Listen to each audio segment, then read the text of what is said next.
Good evening, everyone, and welcome to this new gaming segment of our podcast that Shaun and I named Gospel, Gods, and Games. Sorry for a slight delay. We've been having challenging day and challenging week, but thank you being with us either live or watching this after we're done for tonight. I hope this episode will help you in a way introduce this weekend and enjoy it maybe even more with this segment. But also please know that in 2 days, well, actually less than 48 hours, Shaun, two more guys, and I are meeting to talk about this very important discussion when it comes to the Judaizers. And these are the people that want to reintroduce Old Testament laws with all the, well, not all, but with many ordinances and things that not even the Jews follow. They want to bring it back as a burden to us as modern day Christians to observe them as supposedly our salvation or our position before God depends on them on these things. So we have prepared tons of material. We'll do one, maybe two episodes on that, and I'm very excited. So we don't want to delay with tonight's episode anymore. So how about us starting with tonight's game that we chose to be God of War Ragnarok. It's the latest sequel, especially when it comes to PC. It was just recently converted or made for PC, but it's been on consoles, I think, for at least a year. So, Shaun, while I'm getting ready, have you ever played God of War any part in the past, maybe on Sony or any other console? Yeah, I played the first God of War when it came out, and that was, I mean, it was a game that really introduced a type of combat mechanic that had really only been seen in a few games before.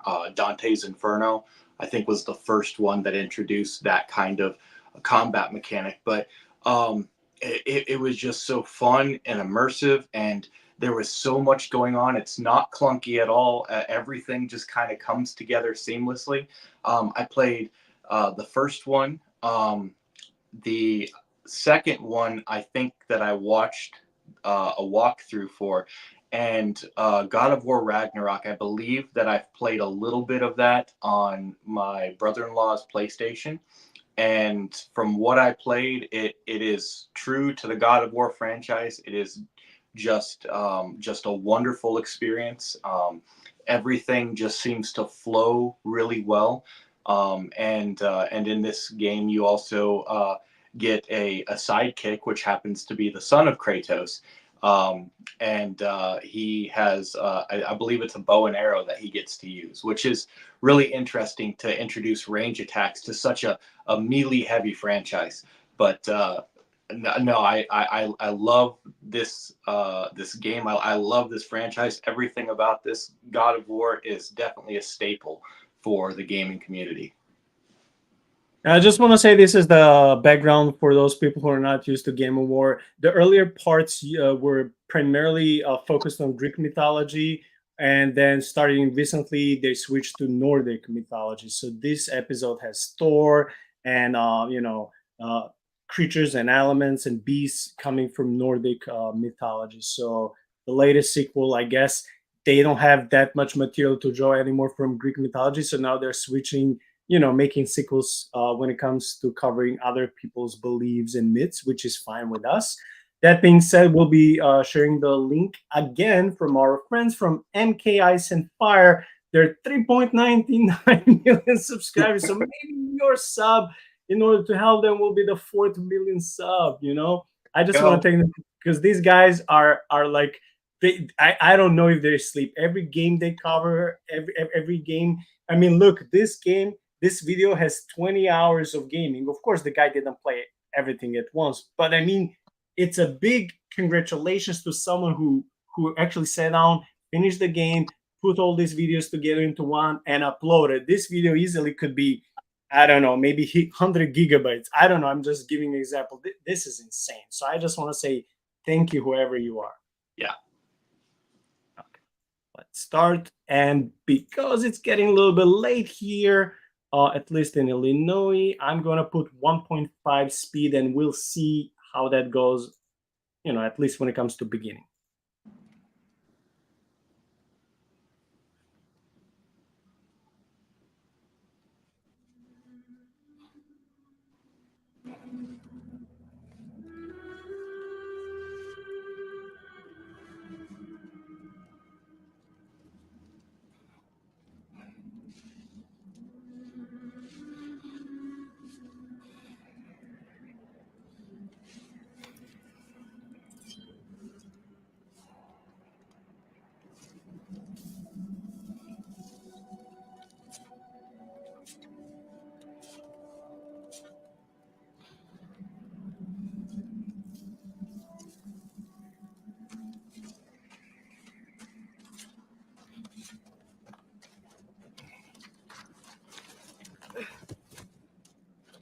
Hungry?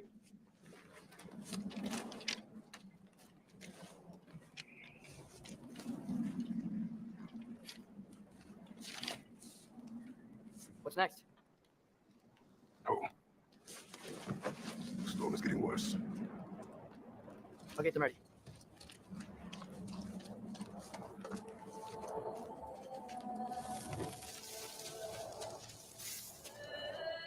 Funny thing, when he said the storm is getting ready, I was thinking about Bale. I was thinking about Thor, because it has to do with those deities. It's so interesting how everything is so connected.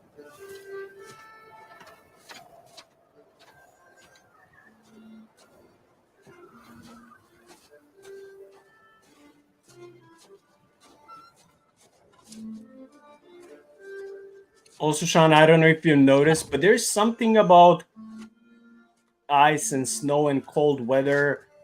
When it comes especially to mysterious elements of any game or novel or movie, it brings extra layer of this dark and suspenseful atmosphere opposed to like a nice sunny day. Like I think this is way more creepier. And I mean, this game is not a horror game, but I'm just saying, just in general, there's another sort of layer when it comes to cold weather versus sunny weather.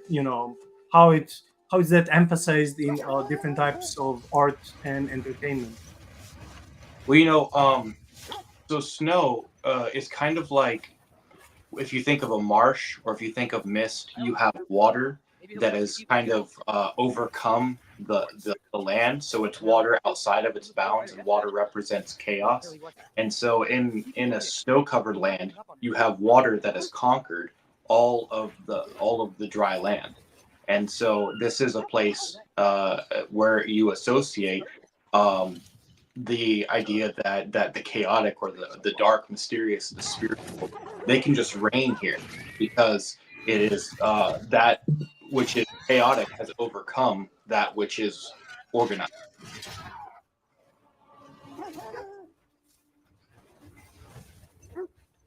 We just saw that lady shape shifting, and that's another parallel with our fourth segment, eerie encounters. Man, we didn't cover any story in eerie encounters in a few months. I guess we'll have to do something soon. Yeah, I we'll have miss that segment. I honestly miss it, even though it's not extremely popular with everyone. I really enjoy those segments and stories, and I don't know. I just try to be in shoes of people who went through so many paranormal experiences, and I just love it. oh yeah. No, I think I would do that even if nobody watched, just because I love talking about that stuff. Hold tight. Protection state is near. Oh no! Wait, we're not your enemy! Okay, so this is Freya. It's not just any warrior, and Freya is a goddess. I believe you know more about her than I do. Yeah, it's interesting that she's depicted as this falcon, which of course is one of the. It reminds me of the Greek Artemis, that's depicted as the owl, and so she's also a god of battle and god of wisdom.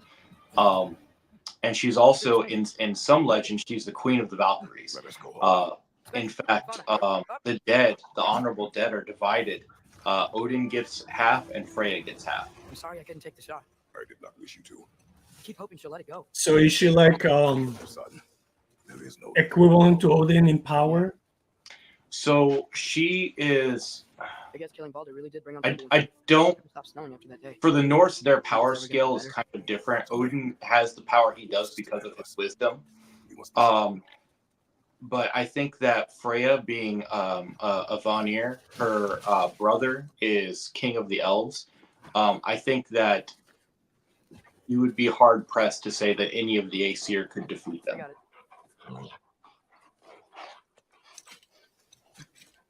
I think this will be too fast when they come to action scenes and stuff. So I think for the very beginning, 1.5 speed is just fine, and later I can put it 125. We're just trying to save when it comes to time, especially because I have to wake up early in the morning for work. So I think we'll be fine for now with this speed. Yeah, when the God of War franchise started developing on Sony, PC users were so upset. They had to wait for many years to get the game, and they got it a few years ago. Um, I don't hear and anything. now we're Always getting a lot. finally also the sequel, Ragnarok. I don't know why Sony, when it comes to at least this game, but there could be more. They're late always for the PC platforms, converting game for PC hardware and making it Okay. just enjoyable for PC users, which I don't understand because they'll be once when they do that, they'll be making much more money. So I Mhm. don't know what is with this thing. Like, is it maybe like, oh, this is Sony only, so they can force people, hey, if you like God of War, you have to buy Sony. It could be one of those marketing tricks. So I think what it is the developer of the game. I don't know if it's Activision, but the developer of the game is the I think that they're paid by Sony to produce the game, and then Sony gets to have like a non-compete for like 5 years, and then they can really release it on other platforms. So the producer of the game is really the one who's trying to recoup their money, but Sony is probably the one that fronted a lot of money for the game. And that's very similar to how we think of like the Halo franchise for Xbox. They kind of want to keep that. You can let go now. You have to let go. Yeah, there is a very good, very popular game. I think also on Sony. I don't think it's Xbox, or maybe it's both. I don't know. It's called Bloodborne, and it's one of those Dark Souls games that came out 10 years ago, maybe even more. To this day, regardless of how many PC users have been begging, the authors of this game and of consoles to convert the game for PC, they still don't want to do it. So now people are so desperate they want to play a game on PC. So they're trying to establish and make these Sony emulators for PC much better, so they can finally start playing game after 10 years. I mean, it sucks. Well, that's like I think it's the Battlefield series is created just for Sony, and I know that the Xbox users have been really wanting to get a hold of that because it's so fun. Oh But no, I've been playing Battlefield as a younger guy on PC. It's also available on PC. Yeah, is it on PC now too? Nice, yeah. nice. I'm glad they opened that up. It's not enough. Yeah, I don't know which version you played. I played with World War II, but now I think because they're out of ideas, I think they're now switching to modern warfare, like more modern weaponry and stuff like that. Yeah, yeah. The last one I saw was like Battlefield 2040 or something like that. So it kind of Yeah. My story doesn't end hiding these words. Sean, his son, Kratos' son, just mentioned Ragnarok. Do you want to maybe explain for the audience what is Ragnarok? Ragnarok is the twilight of the gods. It is where all of the forces of darkness and all of that which has been kind of cut off in order to create a cohesive society. It comes back in order to destroy and overthrow the ruling order. So you have this ship. I think it's called like Nagelfar or something like that. Don't quote me on it, but that's kind of the gist of it. There's probably some Norse nerds that are laughing, but it's a ship that's made out of the trimming of leather and out of the clippings of toenails and fingernails. And so on the last day, the giant Surt will leave his abode in the realm of Muspelheim, the fire realm, and he will come and lead an onslaught against the gods. And there's a dragon that sits at the root of Yggdrasil, the tree, and it is kind of just consuming decay and death. That'll be there on the battlefield attacking the gods. And so this is kind of a all that which was disenfranchised and pushed to the margins comes back and destroys what was in the middle. And so you have this tyranny of the disenfranchised that it's very reminiscent to what we see going on today in our society. Of you have those that are marginalized, and yet they're taking control of the center. They're taking control of the narrative. Okay, I was interested if we would compare Ragnarok or like the war against gods with the Bible. But I'm also interested where the Titans in that whole story are. The Titans going to be on this on the side of the serpent or that serpentine creature that will rise against gods? Yes, yes. The ice giants are the ones that will be fighting against the gods. So the realm was the realm of Midgard was defended against the Jotuns or the frost giants in order to protect this mid realm from their influence. But on the Battle of Ragnarok, they will come back. All of the enemies of the gods will come back, and they will destroy the gods, destroy all of humanity. And then it all starts over again. There's supposedly two humans that are trapped in the tree of life, Ask and Embla, which represent, of course, Adam and Eve. And so then they will restart the human race. So how about me proposing this hypothesis, and you can be honest and tell me if you agree or not. How about if we would parallel what you just told us about the Nordic myth when it comes to the end of age and Ragnarok, the fight between titans and gods? How about this resembling, not completely, but at least partially, biblical worldview of God with his sons of God or the angels who have been posed by those fallen ones. In this case, they're not titans, but they're still, fallen ones. They're supernatural beings led by the serpent, the ancient serpent, Satan. In which way, by the end, of course, there won't be a great war because, as we know, Jesus will, de- demolish Satan in a second. Like that's not a problem for Christ. But I was thinking, like, if we would compare these worldviews, there's not.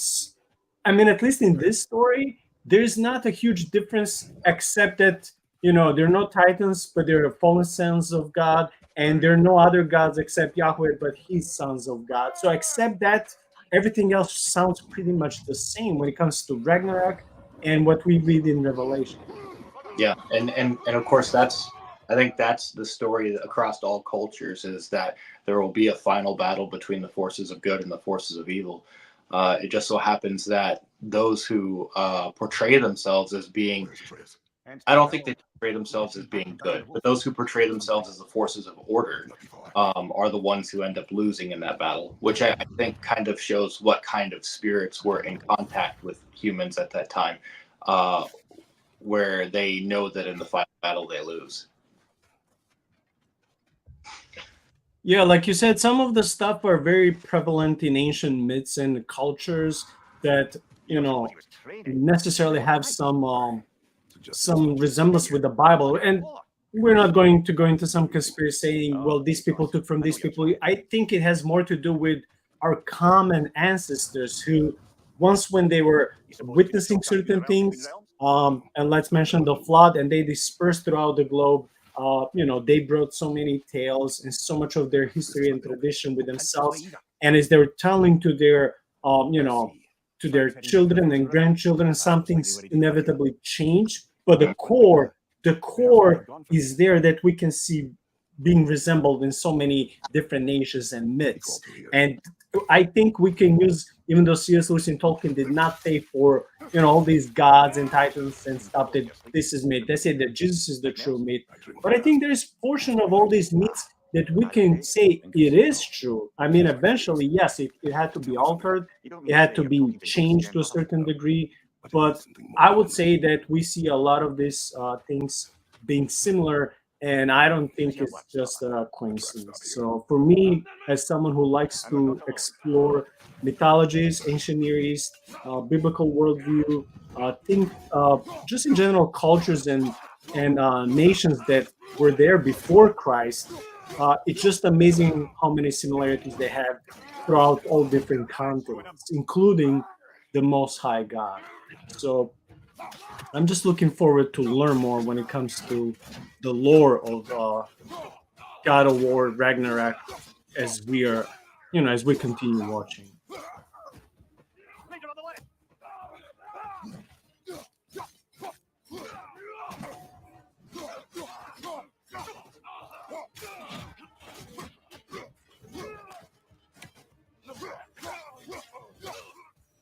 traitors. They should not be this close. We should check on the protection, Steve. There's a tree up ahead, yeah?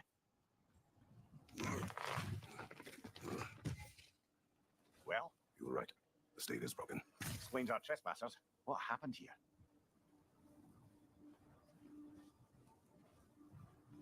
Okay, so until Shaun comes back, I just want to say that I switched the speed back to 125 because we're done with the intro and Kratos started fighting. So I wanted us to enjoy a little bit in those fighting scenes. So I switched to 125 so we can actually see the text and enjoy more fighting scenes and not just see everything so swiftly and fast. But so far, I really enjoyed the scenery. I enjoyed the graphics. It's not like masterpiece. It's not something that you never witnessed before. But if we're honest, God of War was never so much about, the best graphics ever. It was about the atmosphere that, the whole franchise is bringing. Hiding from So Odin. that being said, I think I'm hoping this sequel won't fail. That is why Even it's though impossible I to survive on heard its own. and read different reviews, not everyone was impressed with this sequel.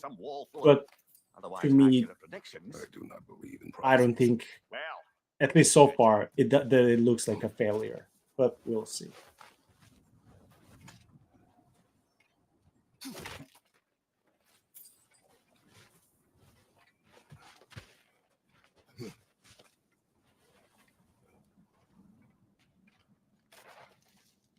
Do you believe in prophecy?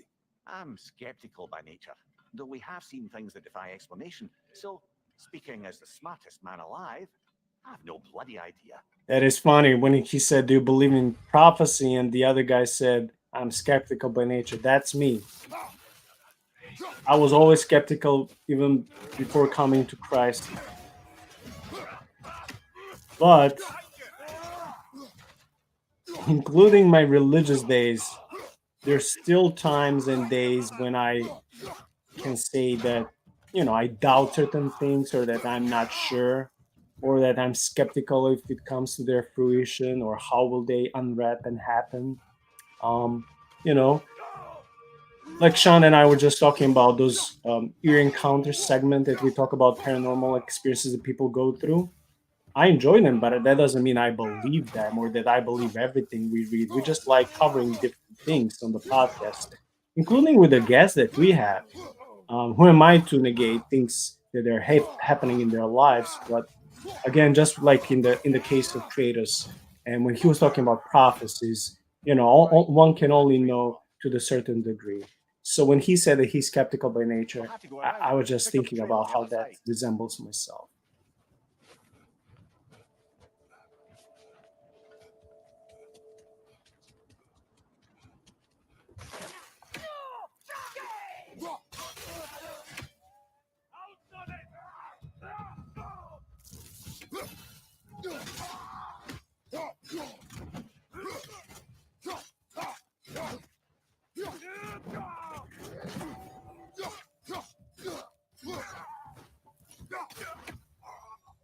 Too many for a scouting party.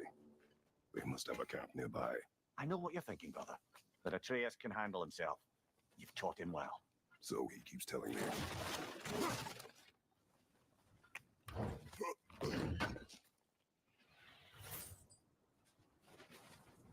Torches. And the trail leads into that cave. Okay, so he just picked up some of the forging items, and I'm excited to see a little bit later throughout the game what items he'll be forging, or maybe how he will be enhancing his weaponry, or maybe his armor. We'll see how he'll be using those items. Like I said, I didn't play God of War games yet, but this being their latest sequel, I got excited that it finally got PC conversion.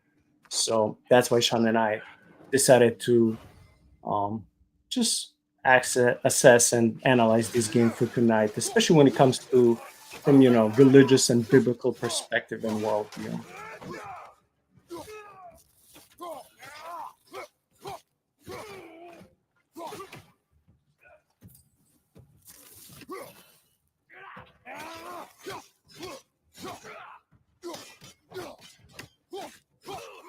The trail goes through here, leads deeper in. There will be more. And I just want to say how typical this is for many action and RPG games, that you bumped into a cave that is large, and once when you deal with usually bandits, but they can be pirates, they can be monsters, they can be lizard man. From game to game in Gothic series, it will be lizard people. So once when you're done cleaning the cave, usually there's this reward where you open chest and you get not just more coins, but you get better equipment. So it just reminds me of good old days when I was younger. I had much more time for gaming, and which I don't have anymore. So that's another reason why we can cover this. I don't have to play all this because there's simply not not enough time. Shaun, welcome back. I was just yeah, I was just commenting while you're gone, talking about that the game so far doesn't seem bad, even though I read some of the bad reviews that people had issues with this latest sequel. To me, so far, seems fine. Um, and then I think that you know what, for people who've been playing the whole franchise for over a decade, they may have bigger expectations than myself, so that may not be even fair to comparing. But for me as a newbie, I'm like, hey, this is a cool game, thank you for finally making it for PC. Mm-hmm. Perhaps Atreus came here seeking shelter. I did find it interesting that he's using a two-handed weapon instead of dual wielding like he always does. And it does definitely seem to have slower combat. You know what? Like I said, I didn't play previous parts, but what's cool is that now when he's fighting, he can actually get his axe back just the same way like Thor, and that's very cool. Oh yeah.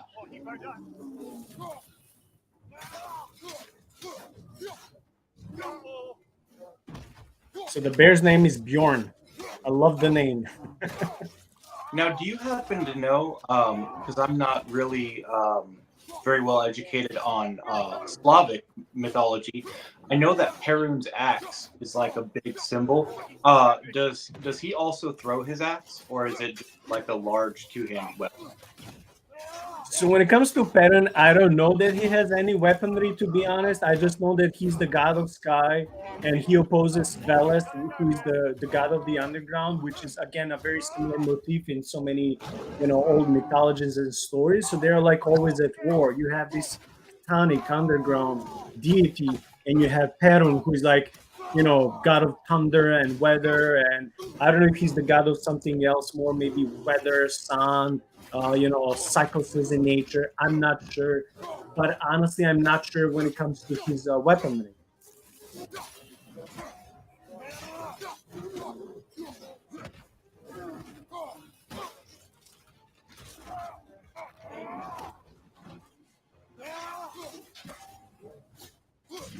Okay, this is what Wikipedia says in my own language. So as I'm reading, I'll be translating directly into English.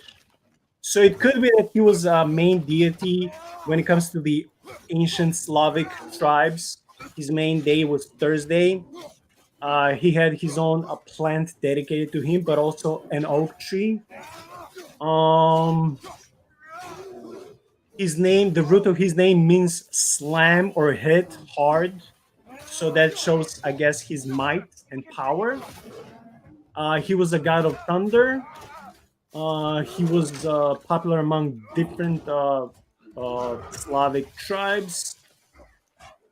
Let me see about his weapon.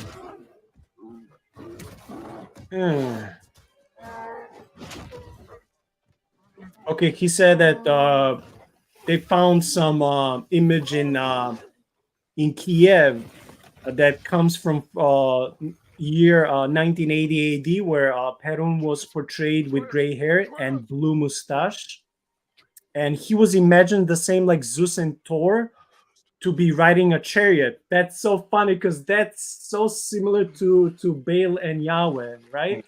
And in one arm he's holding his axe or hammer. So depending on the lore, depending on the story, he would hold an axe or a hammer. Then he would have his arrows and he would throw his axe so on sad. evil people and spirits. And So I in was that really way, he can be compared to Zeus. scared. Oh, this is interesting. He was married with Sun. I remember So Mm. Sun. He was married with a son. there was a bear. Wow. Yeah, and Valis, like I said, his enemy was actually Perun's brother. That's interesting. I don't know if I knew that. And he had to hide underground because he was afraid of Perun's thunder, that it would come, it would strike him.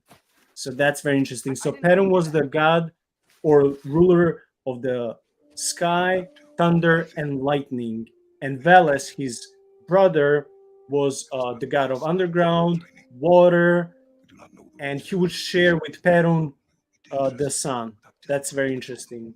So, okay, again, so many similarities with ancient myths. But thanks for asking me because that just made me go and explore.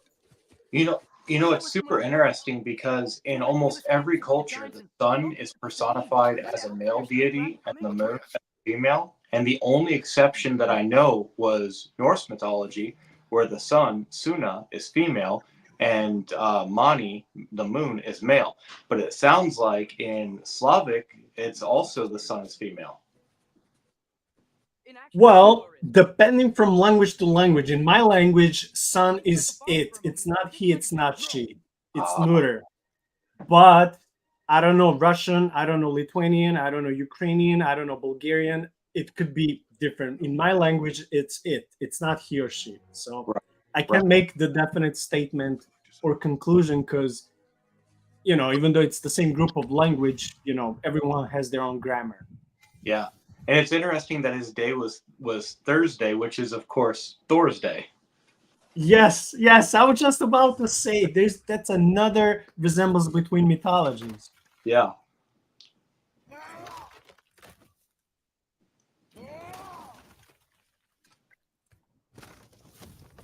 This way. So, are we going to discuss the boy becoming a bear? Yeah. Are we? Not now. We need to repair the protection stave and get home.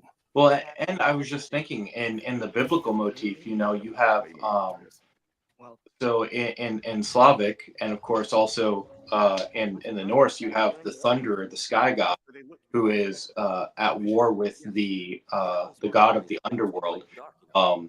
Either you could see Thor being at war with Jormungand, who's the world serpent. Also fighting the Jotuns, and the other one of Loki's offspring is Hel, the goddess of the underworld. What's interesting is in the biblical motif, Baal,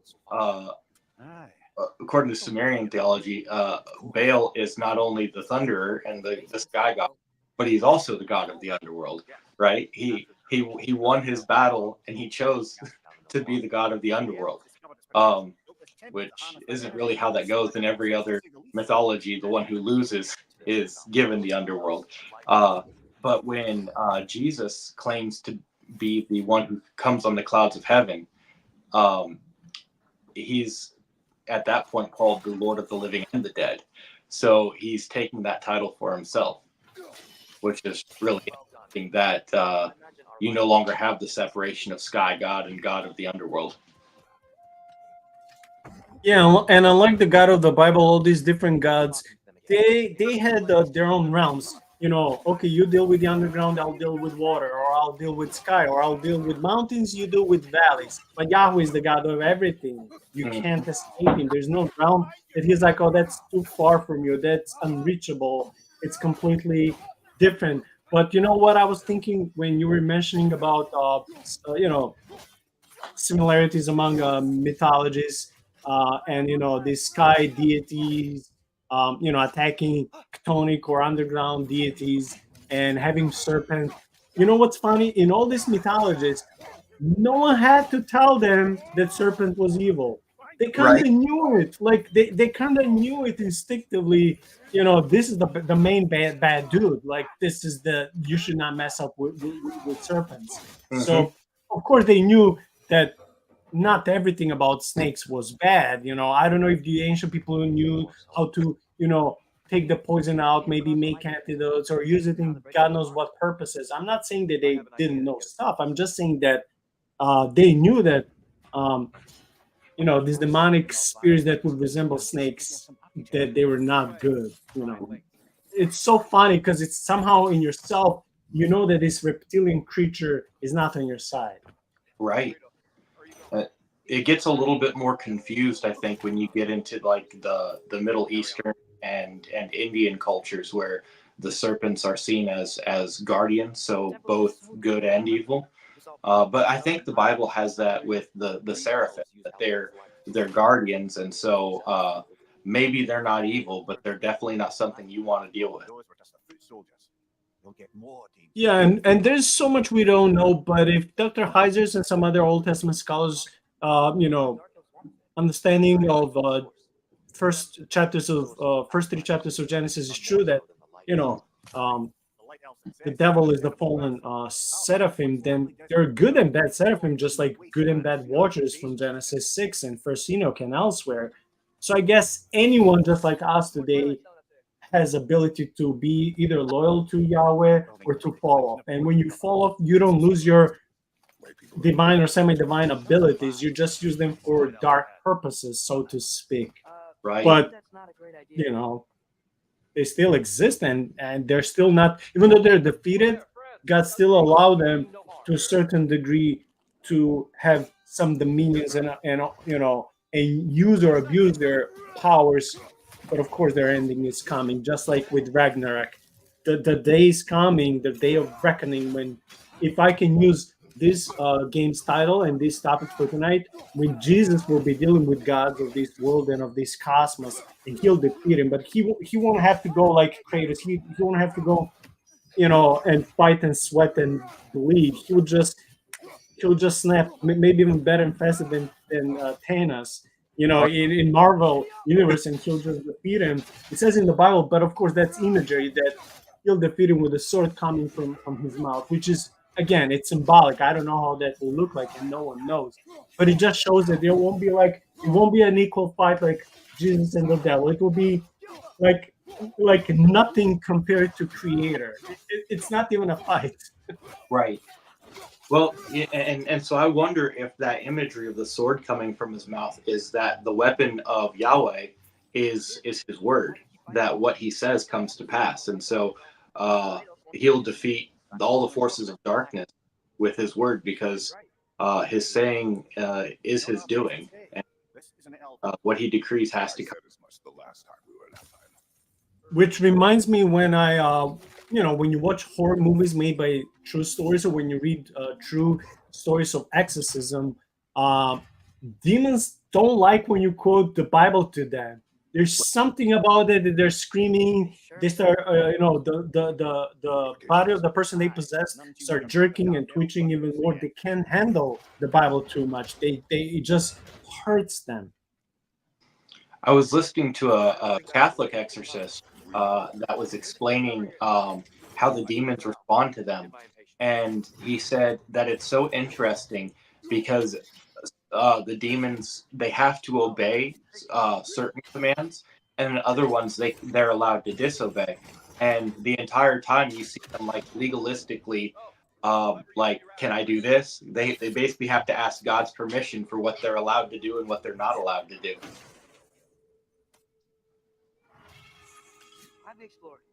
Yeah, like Jesus, can we go in that in those pigs?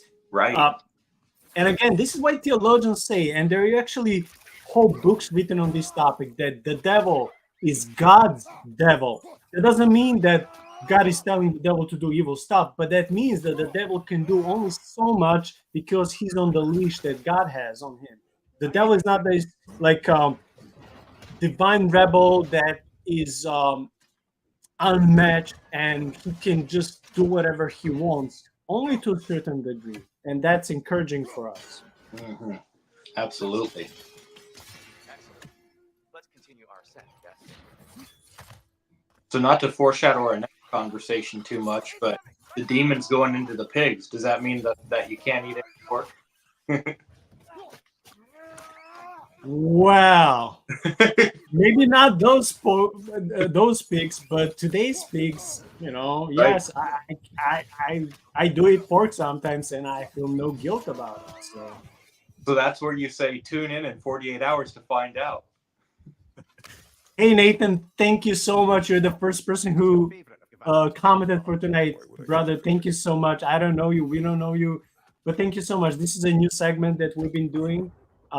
It's not extremely popular, but we're trying to use video games as storytelling and art, God-given ability and skills that people are using, and they can be serving God or not, and knowingly and or unknowingly still portray some of the biblical and gospel truths and messages out there. So we're using this segment of the channel to relax and also to use gaming to reach out to those gaming nerds who are maybe lonely, depressed, or maybe they enjoy games, but they see all these gods and demons and giants and stuff in games. Say they have questions. What part of this story or this lore could be true, or how can we connect this with the Bible? So Shaun and I started doing this a month ago, and whenever we see encouragement like yours, it means the whole world to us. We make no money out of this, but we enjoy it, and thank you so much for your encouragement. And please subscribe. We need about 80 more people until 1,000, so please subscribe.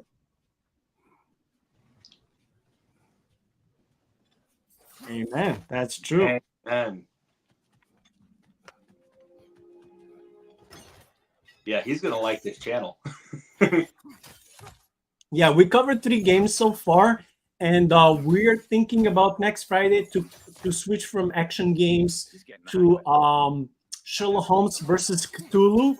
But also, I'm slightly debating with myself if we should switch to Silent Hill 2, because the remake on PC just came out, and I know Shaun loves those things. I'm okay, but Shaun loves those things in Resident Evil. So I'm thinking if we should do next Friday Silent Hill 2 or Sherlock Holmes versus Cthulhu. So please, people, vote in the chat, and we'll just count those votes by the end of the episode, and whoever wins, then that will be the episode next Friday. But don't worry, I plan to cover both games. We just want to know which first to cover for next Friday. So please vote. Yeah, that would almost be like the gaming and Eerie Encounters crossover, because it kind of covers both territory. Yeah, that's very interesting. I mean, I honestly can't remember if I played Silent Hill, because the first part came many years ago when I was younger. So I could have played it. I really don't remember, but I watched the movies. Oh yeah. The Dark Pictures anthology games have a Lovecraft aspect to them as well. Oh, thanks. That would, yeah. I guess we need to cover that. Thank you for the suggestion, Shaun. With so many ideas coming in our other segment for creepy creatures, than here for gospel gods and games, and also when we cover mythologies, biblical theology, when we cover things of the past, history of the church, I always come up with new ideas, much more than I can cover. Sometimes I think I should quit my day job. Of course I shouldn't, because I'll be homeless. But I have so much material I would like to cover. I feel I can do live episodes every second day, honestly. Right. Just with games, we can do absolutely every second or third day, because I have like 30 games or more on the list I want to cover. Absolutely.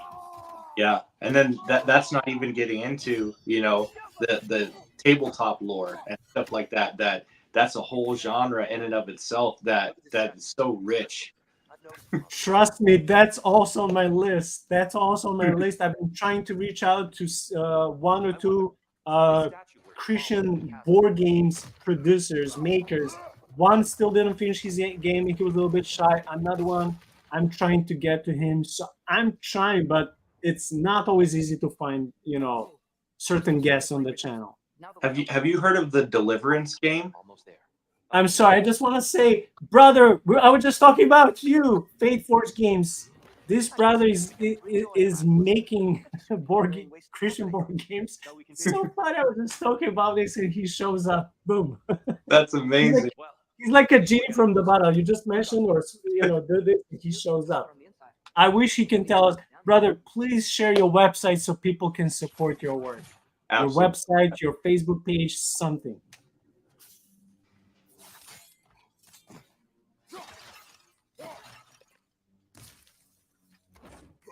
So what's the game that he's working on?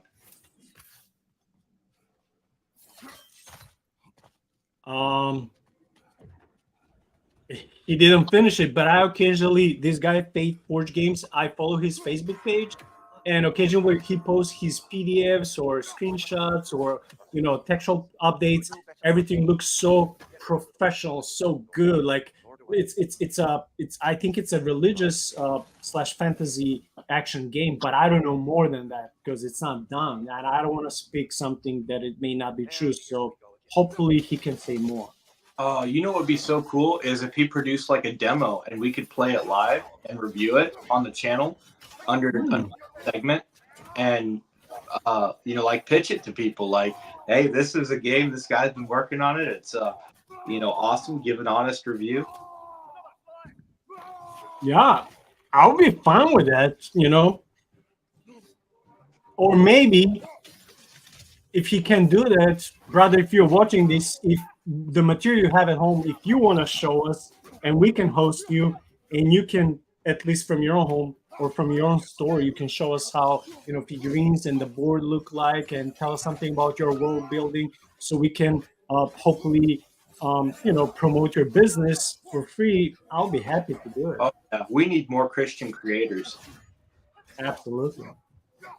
And I wonder if Nathan would check out our we did Warhammer 40K, the what's that game? The Space Marine 2. Yes, Space Nathan, Marine we 2. covered a month ago the first game in this new segment, Warhammer 40K Space Marine 2. So please check it out. We really enjoyed it.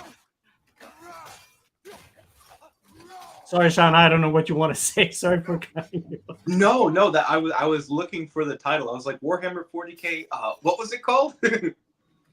Yeah, that game, the only flaw is that it's a little bit short, but with the coming DLCs, they're going to extend the game. So I'm looking forward to play that game. Yeah. The next game next game.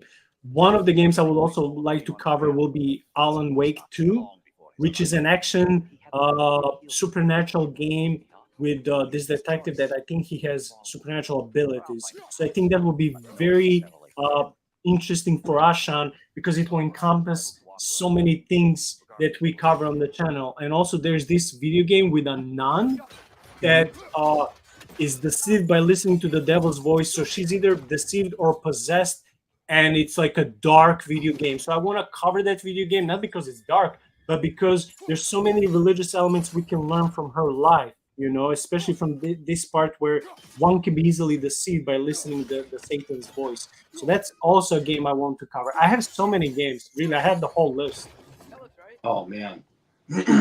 That reminds me, one of the... been watching for 30 minutes. Fine job, brother.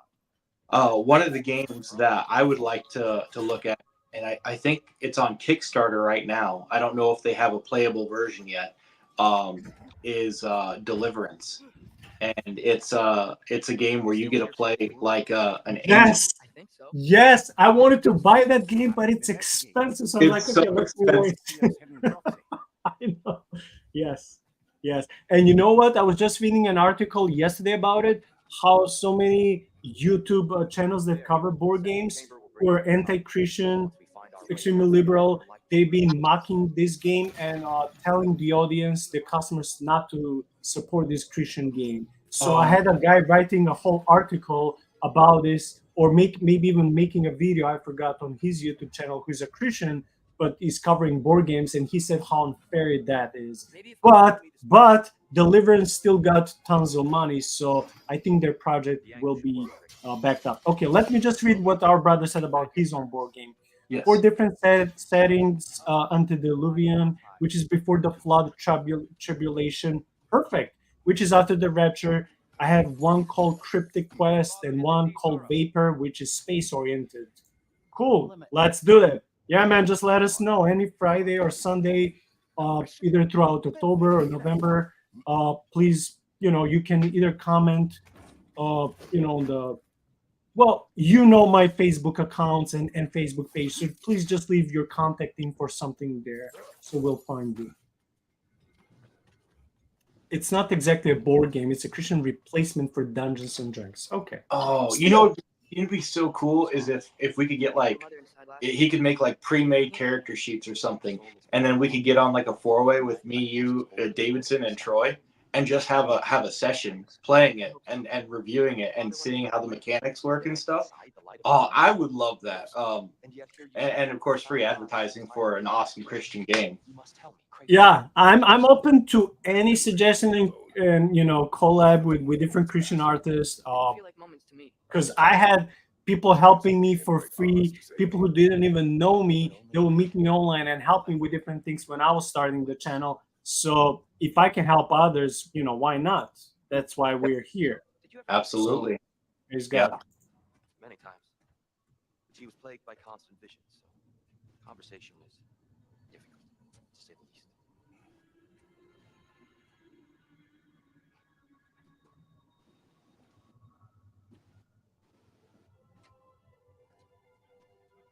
I don't even know what's been happening in the last 40 minutes in the game. But hey, he's slashing those monsters and beating up bosses, so I think it's all well. Yeah.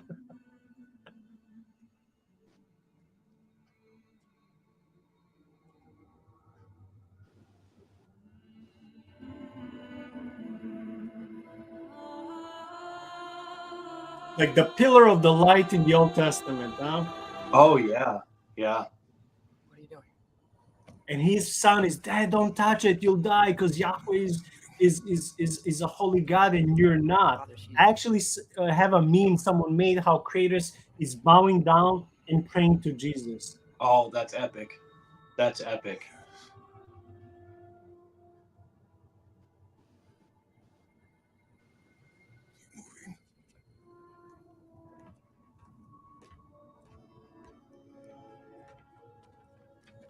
You should do this with Star Wars. You know what? I was thinking about it. If people are interested, yeah, Shaun and I can totally do it. I know it's a new game. I know people love it. Yeah, but Nathan, we need from you to tell us, because we're voting for next Friday. Would you like us to analyze Sherlock versus Cthulhu or Silent Hill 2 remake? We already have one vote for Sherlock from another brother, so we want to hear your vote. Are you certain that's the right question? What's the right question? Is there a right side? Exactly. What do you think, Atreus? Is there a right side in this war? I don't know. Then perhaps you shouldn't pick one. Shaun, I'm sorry, we got 2 Sherlocks, so it will be Sherlock against Cthulhu, but so you'll have to wait the following Friday, but it's okay. That's okay. I'm a fan of Cthulhu as well, so Yeah. anything Lovecraft, I'm a huge fan. I actually The shrine is right there. Yeah, but there I actually have Sherlock Holmes and Cthulhu, 3 novels, which I bought a few months ago, and of course did not read any yet. But there are actually 4 books in the series so far, so 4 novels. Got amazing reviews. That's why I bought them, but I don't have time to read them. So sometimes I just buy stuff without reading them. It's an addiction. So don't follow my lead in that case. But yeah, I have 3 novels of Sherlock versus Cthulhu. You can find them cheap as used books, as I buy used books on eBay. So That ought to hurt him. so that makes me wonder if the video game is made according to those novels. The giants always do Right. by hiding their secrets in plain sight. And so I wonder if they just kind of write Sherlock into the role of like Randolph Carter, if he just kind of assumed the role of the main character in the Lovecraft fiction.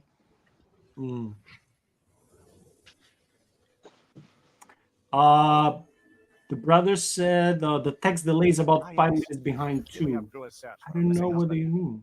She was Do you relentless in her mean attempt to find him. when we're streaming It's from on this end. guy Unfortunately, playing? she found I don't see that any Yes. text is a behind. vision of Do you Ragnarok. notice any delay, Word of Shaun? Gro's vision reached Odin. I don't. He sought her out, demanded a private retelling. Didn't Okay, leave I'll any apparently. increase the volume. If they're speaking, we'll Ironwood? be listening. That's the. I don't know what that is. The mythical sanctuary for giants. Yeah, it's not Curious. the text is in not Jotunheim? delayed. I know some giants thought Oh, so. you know what? But You Ironwood might isn't anywhere, lad. It's a concept, a metaphorical paradise. that, Real. that the Presumably, stream is Gro on. requested her ashes be returned to Jotunheim. What did you Soul say? found peace in the light. The stream is on a delay, Respecting those wishes. Oh, so they might yeah.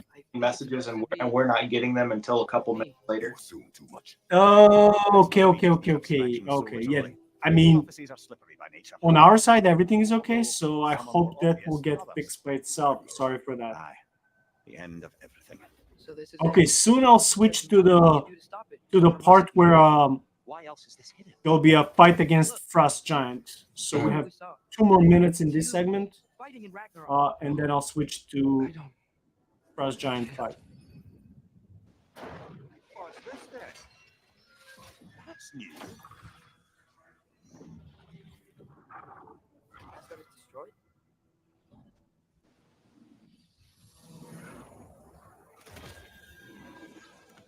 I have to say, Shaun, I'm glad we didn't cancel the episode for tonight because we would have missed on this amazing chat with these two brothers Right? in the live chat. And sometimes even when you don't plan things, or if you think, oh, I can postpone them or cancel them or skip them for next day, that experience would have never repeated in the same fashion, in the same powerful way. You cannot repeat that, because it's organic. You didn't plan it. So I'm so glad we did the episode, even though it was late. But I'm that was so glad. clearly a Absolutely. charge against Asgard. Plus, Hell's army was there, and the elves. Champion. Okay, whoever that See is, the doesn't parallels matter. with the tree But for in first the end try, of the we world. know something Odin doesn't. We just saw we can win. With Yggdrasil and the Ragnarok, the end of the world, or Mm. But we just is saw he? I wonder if he's equating that to the Tree of Life at the end of the Vision and Revelation. Mm. Because yeah, it does seem that there's always a tree all throughout the story. Yeah, that's also another topic we want to cover on the podcast one day. We want to analyze the ancient stories and myths that are revolving around trees. So Mhm. Nordic mythology, Genesis, and some other stories. I want to do a scholarly episode on that. Mhm. I mean, all these topics are written down. I wrote them down, and whenever I come up with new ideas or someone else suggests, I always write it down because I will Perhaps we should forget focus on later. our egress So first. we easily have on the podcast, among 10 of us, or I don't know how many people are helping us, easily 100 topics to cover. But again, there's not enough time to do all of them. So we have to wait one by one. And whenever I can find, people who have time and who are kind of knowledgeable in certain areas, so they can come and help me with those topics. And that's not always easy to find. Sometimes I wait for people to cover some topic for 6 months or 12 months. Things happen and they don't owe you anything, so you just have to wait. Right. It's a good point. Yep. 100%. And speaking about a tree, so you said that Perun's tree is the oak tree, and then I'm reminded of Boniface and his story against Thor's oak, where he cut down the oak tree. So Thor's tree was also an oak. Mm.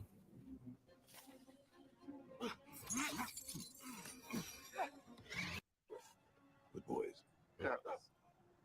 Good. Okay, now the short scene with Frost Giant is coming, and the next one is also short. It's coming a few hours after this part with the werewolf.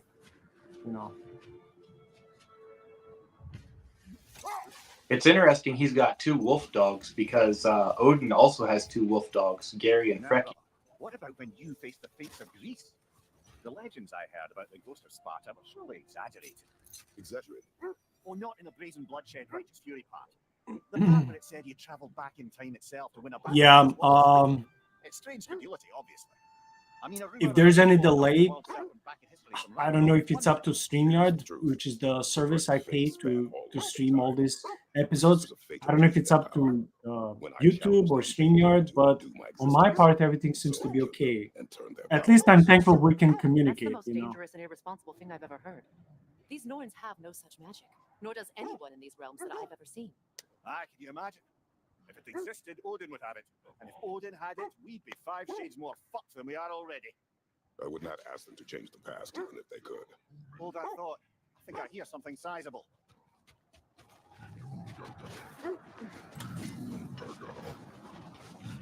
Is that a frost troll? You won't be happy to see us.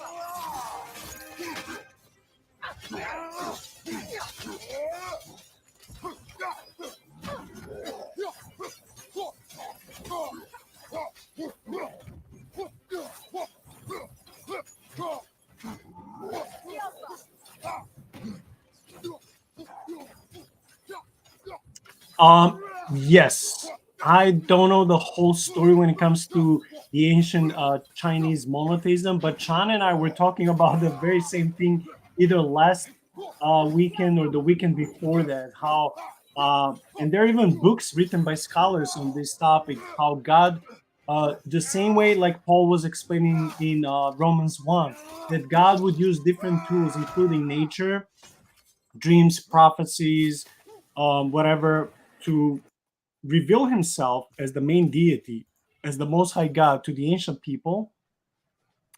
And we also talked about this ancient Chinese monotheism. Again, I don't remember was the last weekend or the weekend before that, but we talked about it, how they found that the ancient Chinese religion was actually monotheism that later evolved into polytheism, and how when they compared Chinese Most High God, in a way it resembles biblical God.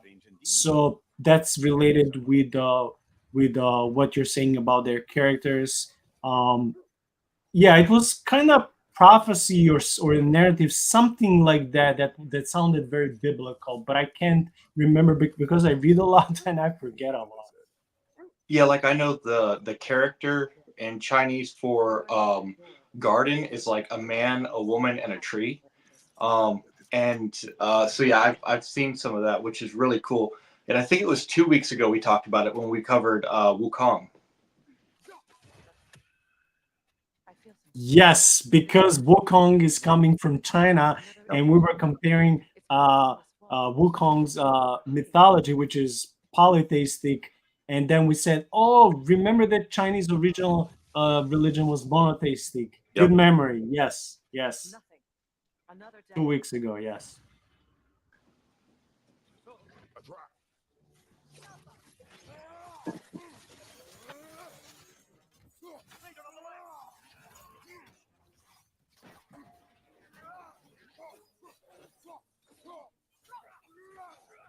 Oh yeah, I remember that.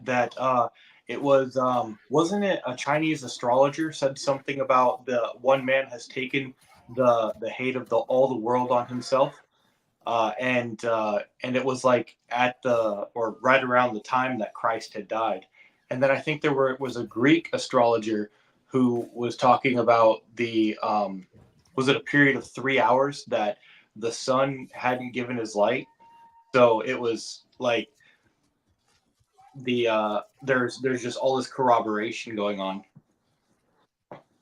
I honestly don't know that part. I just know what I already mentioned. But that brings another layer. If what you remember is correct, that's just amazing.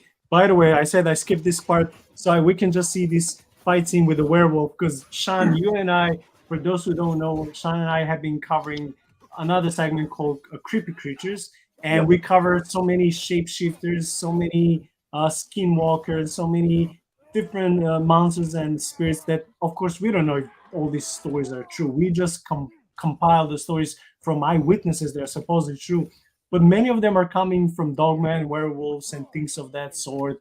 And when I was reviewing this video last week, and I saw werewolf. I'm like, dang it, we have to see this part with werewolf. But Kratos killed him in like 10 seconds.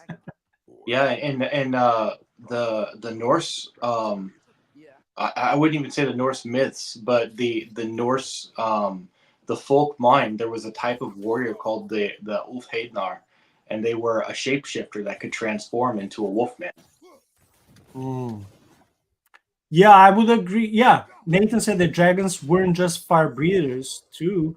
The reason they call it Komodo dragon, by the way, I hate those dragons because their saliva is so poisonous and they kill all these.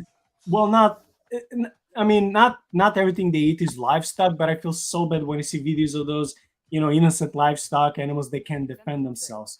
So the reason they call it Komodo dragon is because they called them before the term dinosaur came around. Yeah, dinosaur is a relatively new word. Now, see, I'm a little bit sympathetic for the Komodo dragon because they only live on one island in the entire world, Komodo Island. It's like, take your cows somewhere else. They were there first. Remember their shrine? It didn't rejoin the sky until after the Messiah, ancient Chinese secret.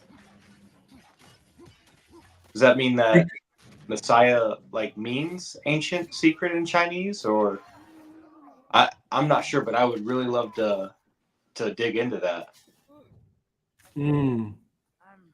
Yeah,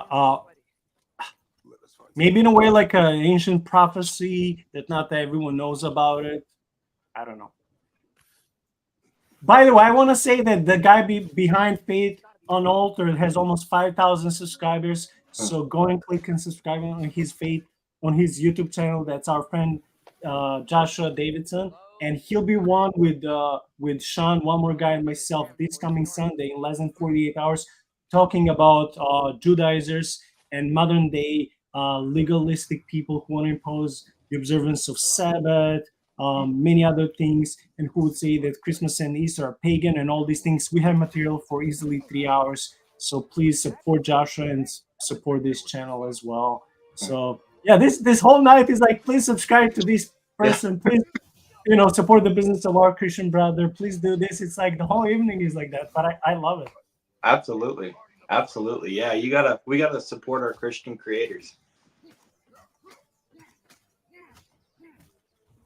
See, so we switched from Frost Giant. I don't know, Shaun, if you were here when he was fighting Frost Giant. And then we had Werewolf, and now he's fighting with two Fire Giants. I wanted to see this part because it just, shows the beauty of this whole world, how he's, fighting all these different enemies, that have different abilities. It just, I don't know. I wanted people to see different aspects of the whole game. Right. Absolutely. Well, and that even relates to the biblical worldview. Paul talks about, having been released from the elemental spirits of the world. It's like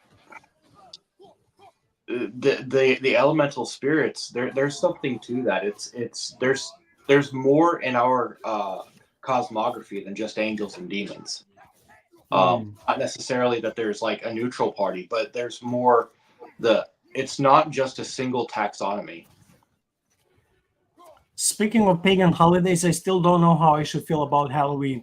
Me too. I'm coming from a culture where this is not a big deal.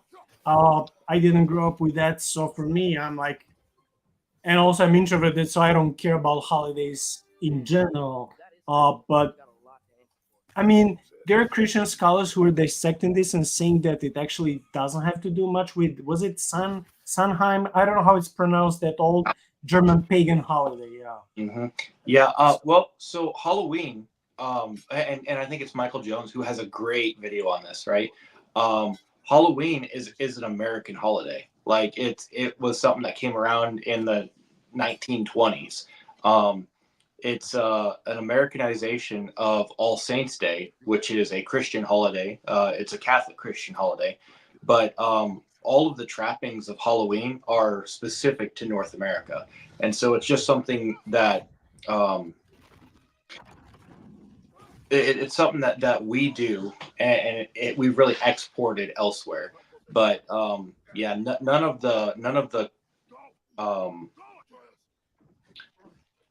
the specific elements of Halloween that they say trace back to those ancient origins actually come from there. They were always things that we took from our American society, and so we have this idiosyncratic holiday that they now say is pagan, but it really has no pagan origin. Yeah, I mean, I think that so many things from past happen to mingle, so to speak, and be intertwined and connected with other things. And then, especially if you have this time separation of 500 years or 1,000 years, and in the meantime, so many things are added and mixed, it's very hard to untangle that thing nowadays, because in the meantime, when something started, picked up so many things until modernity in our times. So for me, I don't care about Halloween. I mean, the good aspect is that, yeah, it's let's commemorate and think about those who served Christ faithfully and died before us. Let's see them as our role model. I don't have problem with that. But I mean, when it comes to monsters and dressing kids like this and that, again, I didn't grow up in that culture and with those customs, so I don't care about that. I mean, So but it can be innocent. I know Christians who are using that to dress their kids as saints or biblical characters, and once when they share candies in their neighborhoods, maybe they'll put a little gospel tract or a booklet or something to try to impact their neighborhood. So I think that God gave us wisdom and tools how we can use anything, even if it's bad and evil, to baptize and immerse it in something holy and use it for good. well, yeah, and so like the idea, I've heard people say, well, they would dress up as like monsters in order to ward off evil spirits. Um, it's really, and yes, absolutely, symbolic world. Jonathan Pageau, absolutely, that dude is a genius, and I refer to him more than myself. Yes, but the idea that people would dress up in order to ward off evil spirits, that's so anachronistic, because um, the way that the monsters and the spooky stuff ended up getting involved was the 1920s American horror culture, because that's when horror took off. And so it was really a celebration of the horror genre. So like H.P. Lovecraft, Kenneth Grant, Mary Shelley. This was kind of the birth of horror. It had never really been done, especially not like in movies or anything like that before. And so Halloween kind of encompassed that. And so yeah, watching scary movies on Halloween is kind of American culture. It's not participation in a pagan holiday. It's just as American as the 4th of July or apple pie or Thanksgiving. I love how today's um, episode just went in so many different ways, from Kratos and God of War and gaming to board games and paganism and different religions like ancient Chinese monotheism and now Halloween and people being legalistic and monsters. I love it. Like these are the things you can't plan. They have to happen organically. So I love it. Thank you guys. No more fucking games. And this is how Okay, so this is very interesting because Kratos will fight with Thor for the second time. The first battle I had to skip to save time, but this is their final second battle. won't be enough. I can you?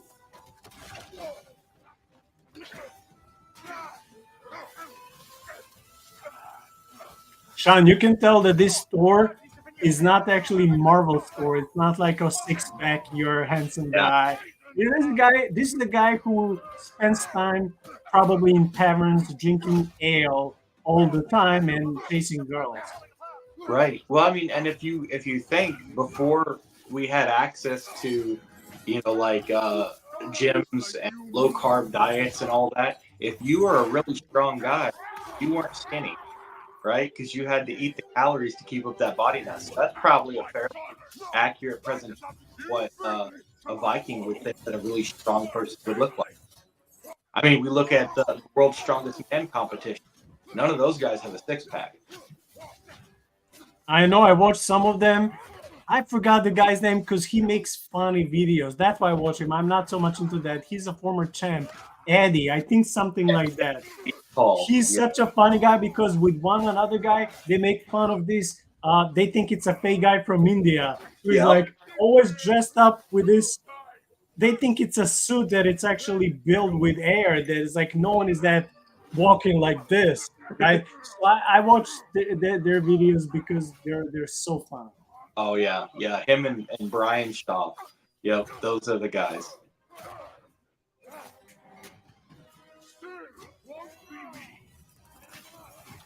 Yeah, I agree. I think that the Norse was kind of I don't want to say necessarily pandering, but Norse mythology is really popular. And I think that they were kind of running out of stuff to do with the Greek. But no, I think you're right. I would say that the canon God of War ended with the Greek. And guess what? Once when they're done with Nordic mythology, they'll probably switch to something else. Roman, or Egyptian or Middle Eastern, ancient Near East, maybe Hindu. They'll keep switching because making this franchise makes money. So they'll just keep coming up with different deities and gods. I think that's how it is. God of War is going to be the next Assassin's Creed. Aren't they doing Egypt next? Possibly. You maybe know better than us. I don't know. That would be awesome if they did Egyptian. That reminds me of Age of Mythology, which I played like 20 years ago. It had all those cool ancient mythologies, except this. I'm very upset now because the more I'm studying about, Babylonians and Assyrians, the whole Mesopotamian region, Canaanites and all their gods and deities. Imagine if they'll be on one side you're being attacked by Nordic deities and Kraken, and on your side you can make Leviathans, so they go and Kraken and Leviathan fight. It will be epic. So when they just released, was it this year or last year? They remade the Age of Mythology to be, just to have new graphics, and they could have imported more of those myths. They didn't. They didn't do any of the ancient Near East mythologies, and I was so upset. What I would love to see, God of War against the Mesoamerican gods. That would be legit. Oh, especially that they have one kind of serpentine, but it's like a feathery serpentine deity. Right? Quetzalcoatl. Yeah. I think they give money to the person who can pronounce it because I can't. Are you broken? I am your I'll wait for my check. who I tell you to kill.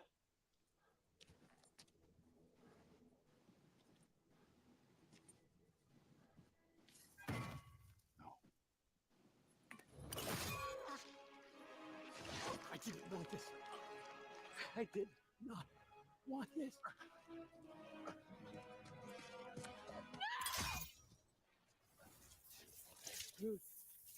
This was all your fault. You can see so many differences with these gods and Yahweh. These gods can be killed. Yep.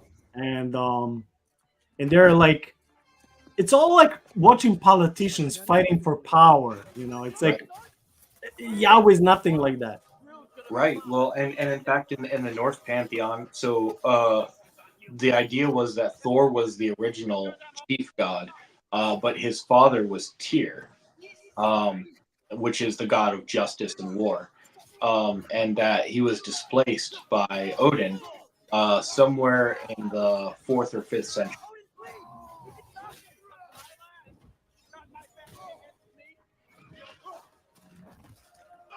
You started this fight. No.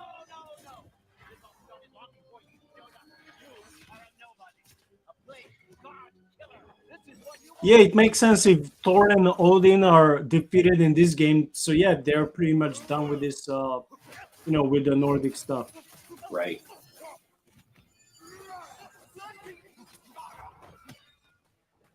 But we didn't see, how do you pronounce it? Valkyries?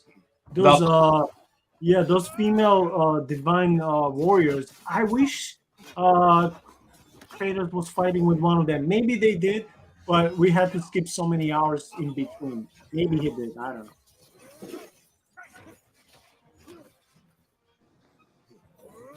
Would they be something like Amazonian divine warrior, something similar but coming from different mythos? Yeah, yeah, absolutely. Yeah, they female warriors that are dedicated to Freya, and so they are like the reapers of the battlefield.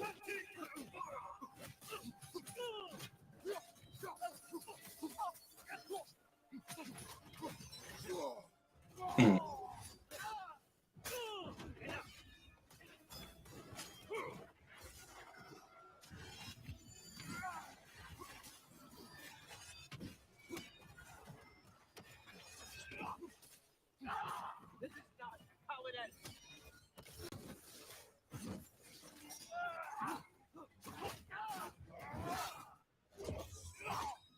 Yeah, you can't dodge Odin's spear because the spear of Gungnir, its special charism is that it can't miss. Was your plan really all that much better than mine?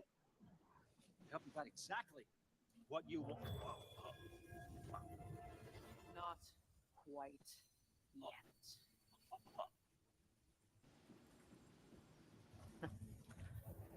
Think you're the only one who can craft a binding spell? I spent many long winters thinking about what I would say to you as I watched you take your last breath. But now, I realize there's only one thing I need you to know. You have no hold on me anymore. Oh, there's a Valkyrie. How could you look with wings? Oh, husband. You always sought knowledge well. Now I'm going to teach you what it's like to lose everything. Bow to your queen. I always loved you. Joshua has a message to you. You've never Thank loved you. anyone. Thank you. Yeah, I will it a lot. That's how you keep it growing. I don't know if I should be a little bit concerned if Shaun keeps growing his beard. It doesn't mean he'll join one of those order of monks in a monastery, and then we can't be covering games anymore. I'm just concerned. Do they have Wi-Fi in those monasteries? You know what? That's a good question. When I was talking as a joke to a friend of mine, Christian friend, like, dude, sometimes I'm tired of this world and I really don't need much to live. I'm more on the side of like minimalism. You know, I wouldn't mind maybe living in a monastery. I just don't like waking up early. And you know, and then I told him I would like to bring computer with me, but I don't know if they have Wi-Fi. And he was like, "Oh yeah, they do." I'm like, "Okay, I'm good to go." Yeah, let's do it. Of creation. You know, I'll be like Paul. Bring me my scrolls and parchments, and then bring me my computer, and I'm good. Right? You can take all your books and everything with you. Ask it the question. See, it's your choice, son. I trust you. No, I can't be equated to Gandalf. Davidson is the true Gandalf. Our friend Joshua, who is commenting now, he has ability. If you give him one word, any word, he has ability to speak. He doesn't need notes. He can speak just from his mind for hours and hours if you just give him a word. He has that ability to speak about anything for a long time because he will just keep adding and adding and adding for stuff that crosses his mind. Not everyone can do that. Yeah, and you would never get bored. He has like a Wikipedia hyperlink kind of mind where he's like this topic, then this topic, then this topic, and they're all related.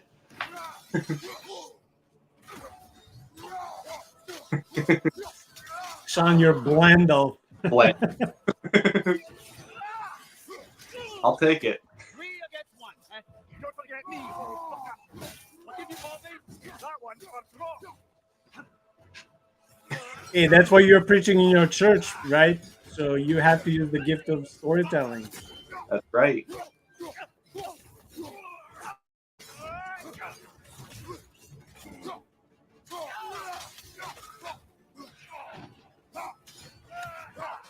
your arrows.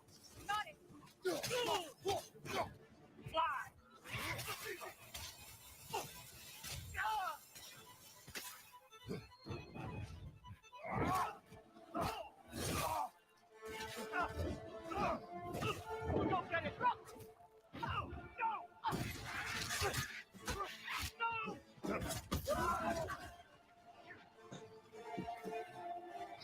You've ruined everything! Everything I've worked for!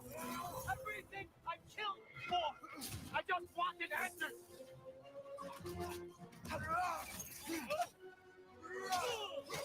I wonder if that chain that she's using is Gleipnir, the chain that they used to bind Fenris Wolf. It was made of like the roots of mountains and the spittle of birds and like all the things that like you can find, but like don't exist. So I guess like the idea is that's the reason they don't exist. They took all of them, put them together, gave them to the dwarf, and they made a chain that was so nimble it looked like it could easily be broken. And so then they wrapped him in that, were able to bind him. Dude, the pace that Kratos is doing these combos reminded me of Mortal Kombat fatalities. Like, Right. finish him.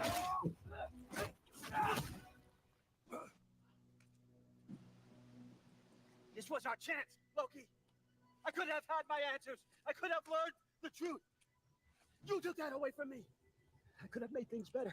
Imagine what kind of pathetic deity is Odin. He's supposed to be this father god in their mythology, and there's still things that he just admitted that he lacks in his knowledge.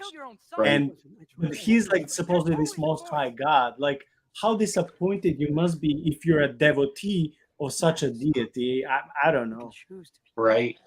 There's a meme that that I saw that said that the Norse pagans have a problem with Yahweh because he's a universal god. What kind of low rat forest demon do you worship?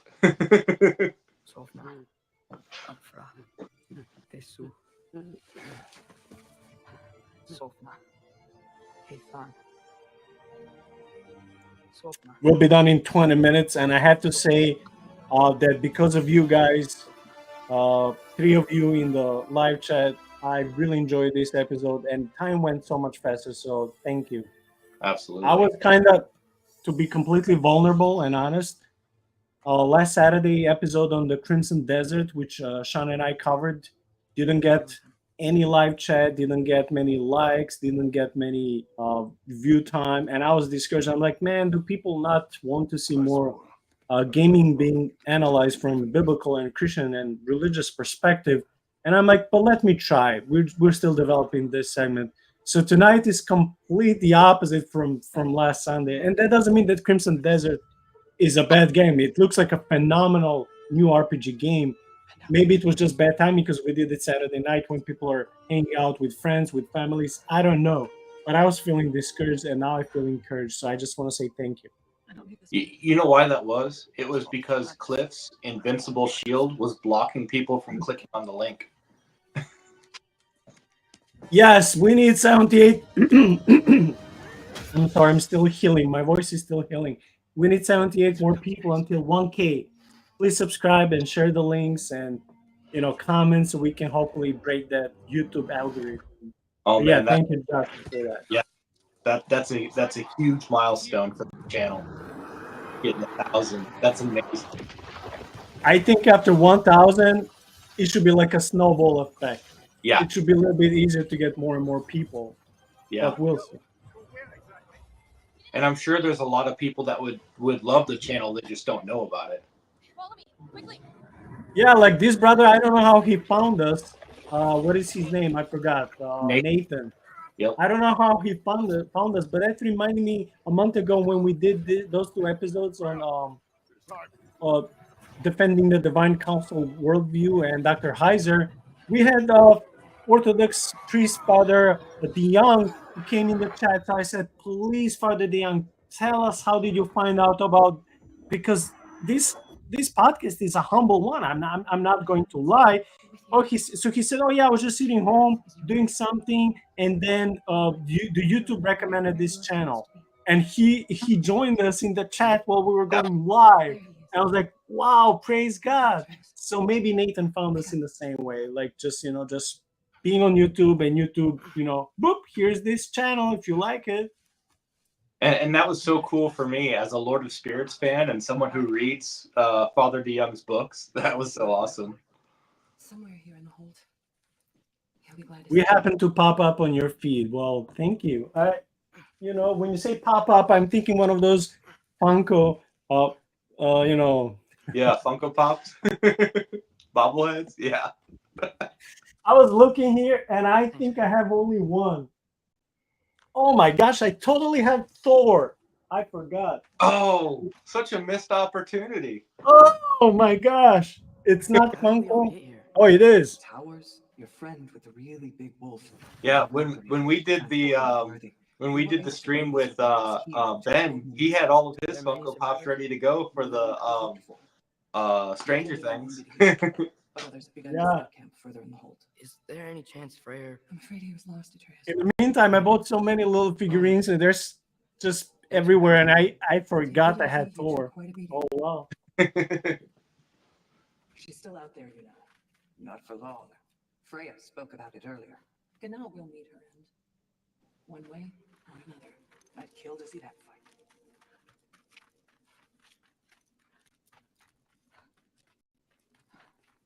Mom, stop it. I'm fine. Hush. Thrud, Loki! I'm so glad you're both alive. You have no idea. And I'm sorry. Yeah, I'm not a big collector. I just like to have things I like. He tried. Anything from sci-fi, I'm sorry I couldn't do more. fantasy, Nothing horror, will fix what you're feeling. stuff like that. Comic books, video games, Some comfort. some figurines. Knowing But all I'm is not well. a huge They're collector. I have to have absolutely everything in amazing. the series. Loki. I just have to have few things. It was an I'm honor not to really fight alongside a obsessed with, giant. figurines. Know that. When they started carrying them in Walmart, that's when I knew, yeah, they were going to be out of style with the people that were collecting that kind of merch. The rest of the Asgardians to Vanaheim to help rebuild. That's a good joke, Joshua. Andy. Good joke. And Thrud, I hope you find what you're looking for. Good luck. See ya, Loki. Yeah, sometimes when I go on eBay, these collectibles, especially bigger figurines that are really heavy and made on more quality material, dude, those figurines can be up to $1,000 or even more than $1,000. They're beautiful, but I don't know who collects them. Probably people who make 10 times more money than I do. I If don't. you can get this wood over to Brandon's tent sheet, Loki. I give money on used books. That's usually how I Have spend that money. injury? Everything was Yep. a blur. Maybe that was someone else. Anyway, man, I'm really glad to see you. I'm glad to see you too. Looks like you're keeping busy. I'm just happy to help folks. We're on track to have bedrolls for everyone, and your friend's wolves have been helping out with hunting. We should have plenty to feed everyone. I totally will. And hey, And then you'll get 10,000 subscribers over the night. Yeah. So you're welcome. We can go on there and discuss Perun's axe and everything we learned about it today. Yeah, we'd be like, you care, okay? should get something like, sorry. fake I'm glad you're okay. I just wanna make axe sure my dad is or too. like hammer, and just wielding during the episode when we go live. Be like, what is that? Tank Tolman, the hammer. I should be totally pronouncing it my own language. And Freyr's sacrifice. It's true. Well, we were just swapping our own Freyr fables. Right. So where was I? Oh, when we met, I was expecting this warrior, this master planner, a born leader. The legend came before the man, but the man himself was very different. He won me over, though. He was just so damn kind. I think it helped that he was handsome. This is true, and incredibly charming. All right, stop. Y'all go make me start crying all over again. Sorry. Gotta go find my father. Be safe, you.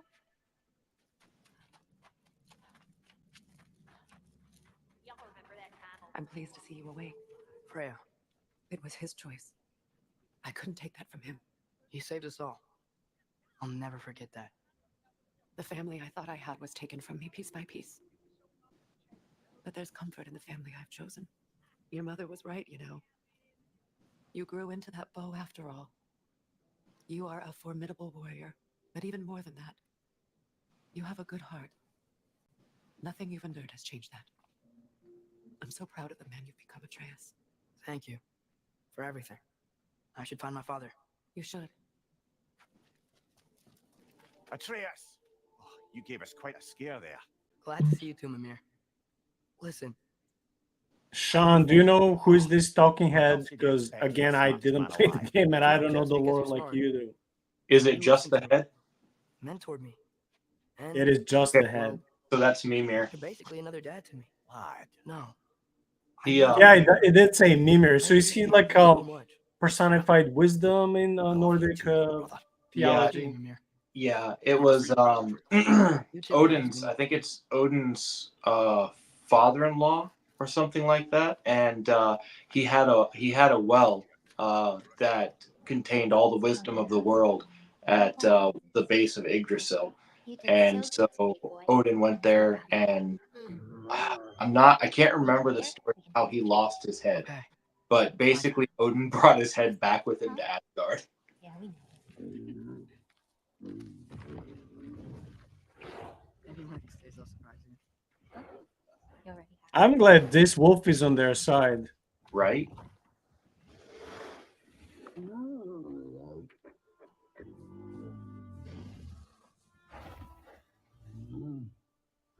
You're in good hands.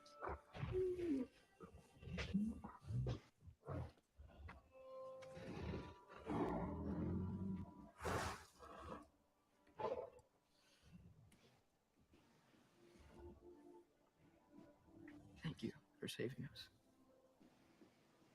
I decided it would be better if I wrote the ending myself.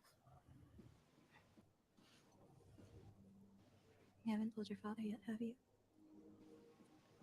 Told him about what? Come on. Giant visions? I already saw it. I get it. Every part So of it. is Dude, it, that would be totally cool in the sequel if they make it more about fighting giants. Not So- occasionally, but more. so I couldn't read the name. Is that Angerboda? I got something I want to show you. It is. Okay, that's the mother of Fenris, Jormungand, and Hel. That's Loki's. Mm. I do not wish to intrude. She's presented so young, I thought she's probably his friend. This is for you too. Again, I didn't know.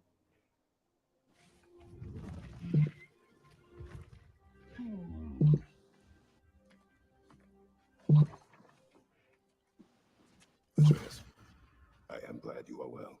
I'm glad you are too. So, what was the end of the story? What? Before Ragnarok, you promised to finish it if I fell asleep. When death arrived, he asked why the old man had called for him. Seeing death before him caused the old man to reconsider his request. After a moment, he asked that death help him lift the logs onto his back so that he may continue on his journey. He wasn't ready to die. He wished to keep living. There's a lot of smoke out there. Seems when Asgard fell, pieces of it landed all over the realms. There might still be some Einherjar near them, but that's not what I brought you here to see.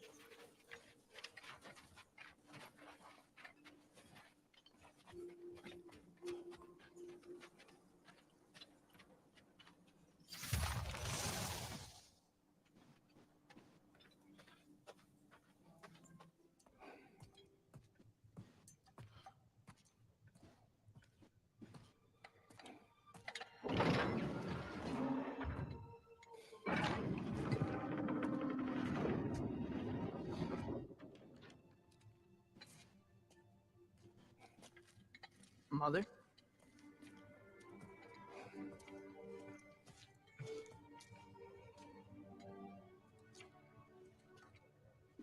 My shrine in Jotunheim. She destroyed it. She didn't want us to know our fate. We forged our own path because of her. She went against her own people. our people, to protect you. It don't all open. I'm sorry.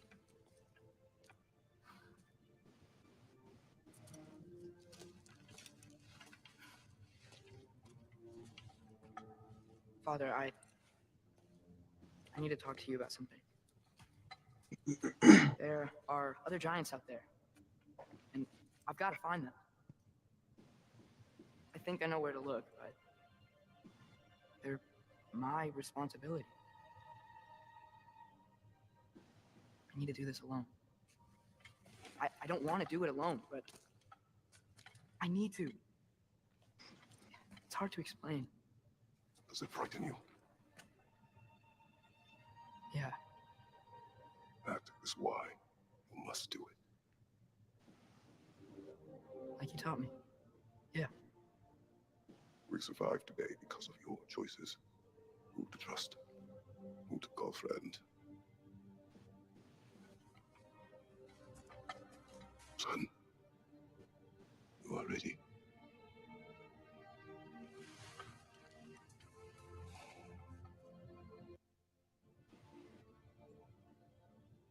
I just want to make another biblical parallel before the game ends. See, in my worldly eyes, this boy would not be ready. He's too young for any challenges. Heck, I wouldn't even give him anything harder than, I don't know, maybe do some chores around the house, right? But in the supernatural realm, because God is the one who sees the hearts, he saw David when David was a shepherd, even younger than this boy, and chose him to be the special one through whose lineage the Messiah will come. So I just want to say how in our flesh we cannot see what's happening in the spiritual realm.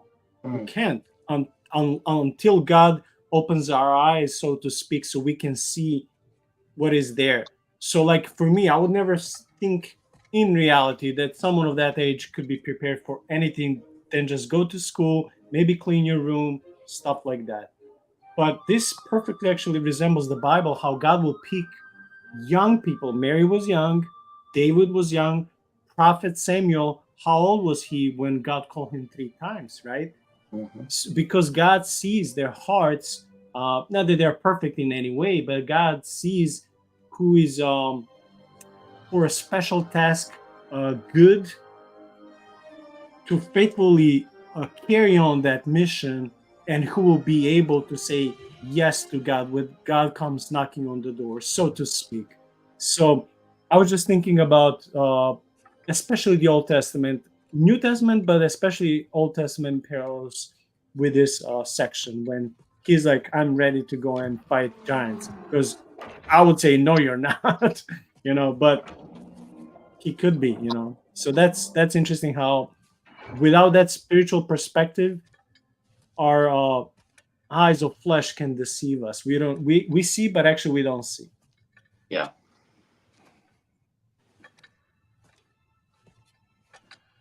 Well, and we also have to remember that age was a lot different in the world too. I think what was it? Spartan boys started training for war at 7, and Norse boys were considered able to start training to raid at 12.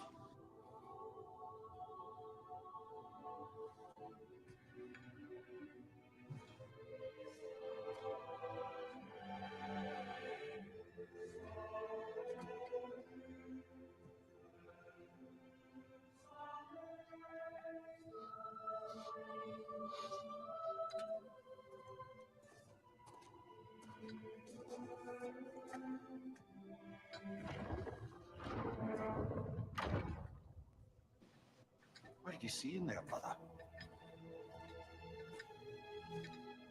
Path.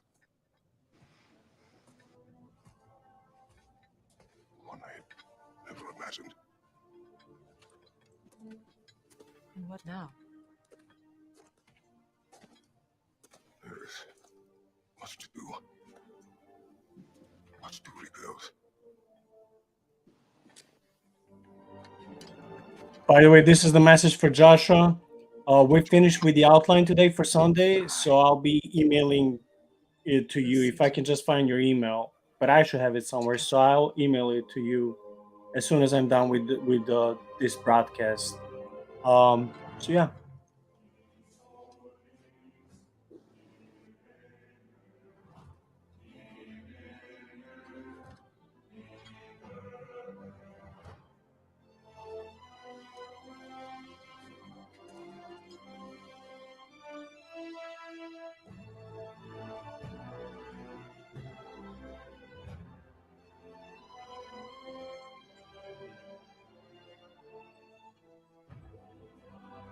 Um, our next stream, usually the main one, this is just the gaming section, is on Sundays at 7 p.m. Central Time. So yeah, if you subscribe on the channel, you'll see the next one, episode 85. It's coming in 45 hours from now. But yeah, it's always, if other guests are available, I try to create episodes Sundays at 7 p.m. Central Time. So yeah. And again, I would just invite everyone to please subscribe and share and comment. It helps a lot with the algorithm to keep promoting the channel more and more. So yeah. And Yeah. again, if there's, I mean, if anyone, especially who's a Christian, always has an idea as a guest, want to come or has some suggestion, you're always completely free to express your ideas. It can be through our Facebook page, it can be during a live session, or it can be even when we're done live. You can always comment on the YouTube under any YouTube video. So, whenever you guys have questions, suggestions, ideas, or maybe some proposals, send it to us and we'll see. Shaun, you wanted to say something? Sorry. I just wanted to say this is our gaming segment that we do on Fridays. Like you said, Sunday is that's kind of the flagship for the channel, is doing the more in-depth nerdy theological stuff. And then we also have a segment that me and Nico do called Eerie Encounters. It's been a few months since we've done one, but those are ones that we love to do, where we read supposedly true horror stories and just break down how that relates to a biblical worldview. So if any of that appeals to you, go ahead and subscribe. And yeah, we'd love to see you in the comments.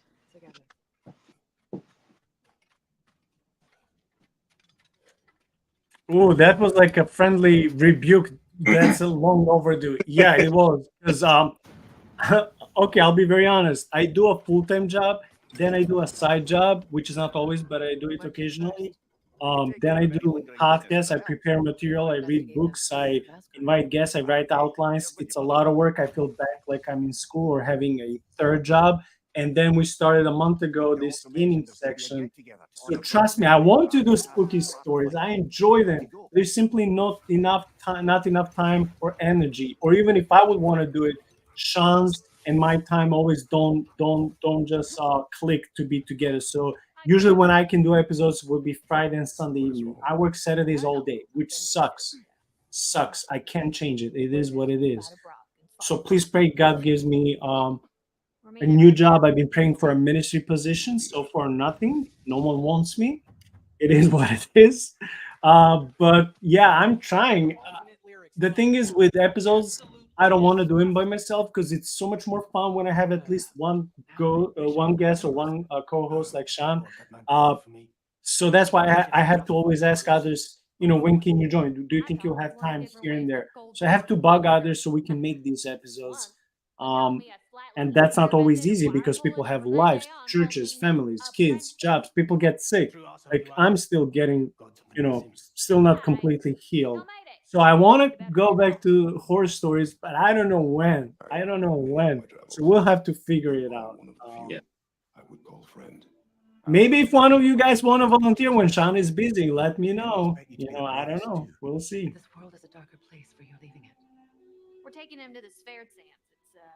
It's in the wetlands near the ferry. We'll wait for you there. Josh is making fun of me, but I don't mind. He knows how much work goes into it. No, he doesn't. He just sits down, no outlines, no preparation. He's just like this, and he's listening to others. And again, he can just hear one word. Give him pure life. He'll be talking for hours about the word you give him. He doesn't need preparation. I need to write outlines. He doesn't. So I'm sorry. We're not the same. Yeah, you write down your preparation. He receives them by revelation. Thanks for trying. It is true. There they are. It is true. Oh, come on, surely he'll be along. It's his brother. Let's hope so. Loss can do things to a man. He made it. Yeah, that's why I think it's good if we try to split our tomorrow or Sunday's episode into 2 parts, because between him, me, and Troy, we could be here for hours. Oh my gosh, I with 4 of us on Sunday, yeah, I don't think we can finish the whole outline, especially because we have thousands of words, and that's Mm-hmm. without Joshua adding on his rabbit trails and his whatever thoughts. So I don't know if we'll finish the whole episode on Sunday with every part of the outline, and I don't want to skip things because we invested time researching and writing down. So we may have to do a sequel to our legalism episode sometime in October or November. We'll see. 3,600 subs. Oh my goodness. Brother, I hope you will go back to your channel. Don't Right. give up. That's a lot of work. Or even, partner with Nico and, do some stuff. And those people over here. Yeah. That would be awesome to get some of that knowledge and expertise in this. We just do this for fun, but you make games. Like, this would be something that you had some real insight on. Yeah, brother. Maybe just make a new short episode in your channel. I'll tell them, hey, go please and subscribe to Myths, Mysteries, and Majesty. Boom, done.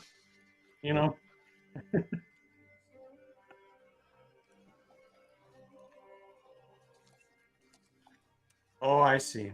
Okay. D&D. Oh, gotcha.